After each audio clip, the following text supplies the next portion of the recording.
কাজী অফিসের ইউটিউব চ্যানেলের পক্ষ থেকে আপনাদের সকলকে আন্তরিক শুভেচ্ছা ও ভালোবাসা। কাজী অফিসে কাবিন রেজিস্ট্রি বিয়ে করলে বর এবং কনে ওনাদের কি কি কাগজ লাগবে? কাজী অফিসে কাবিন রেজিস্ট্রি বিয়ে করলে কতজন সাক্ষী লাগে?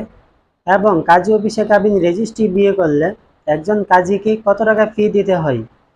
কাজী অফিসে কাবিন রেজিস্ট্রি বিয়ে করলে বর এবং কনে ওনাদের দুইজনের এনআইডি কার্ড লাগবে। যদি এনআইডি কার্ড না থাকে তাহলে জন্ম নিবন্ধন লাগবে। যদি জন্ম নিবন্ধন না থাকে তাহলে স্কুল সার্টিফিকেট অথবা মার্কশিট অথবা পাসপোর্ট, এই কাগজগুলো যে কোনো একটি কপি সাথে করে নিয়ে আসলেই হবে। কাজী অফিসে কাবিন রেজিস্ট্রি বিয়ে করলে কতজন সাক্ষী লাগে? সর্বোচ্চ 8জন সাক্ষী লাগে, সর্বনিম্ন 2জন সাক্ষী। 2জন সাক্ষী নিয়ে আসলে আপনি বিয়ে সম্পন্ন হয়ে যাবে। কাজী অফিসে কাবিন রেজিস্ট্রি বিয়ে করলে একজন কাজীকে কত টাকা ফি দিতে হয়? আপনার বিবাহের কাবিন যদি 1 লক্ষ টাকা হয় তাহলে 1450 টাকা ফি দিতে হবে। যদি 2 লক্ষ টাকা কাবিন হয় তাহলে 2900 টাকা ফি দিতে হবে। তো আজকের ভিডিও এই পর্যন্তই।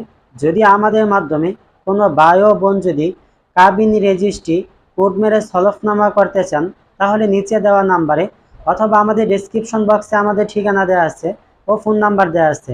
চাইলে যে কোনো পরামর্শের জন্য আপনারা আমাদের সাথে যোগাযোগ করতে পারেন। আমাদের ভিডিওটি যদি আপনাদের কাছে ভালো লাগে তাহলে আশা করব আমাদের চ্যানেলটি সাবস্ক্রাইব করে আমাদের পাশে থাকবেন। আসসালামু আলাইকুম রহমতুল্লাহ।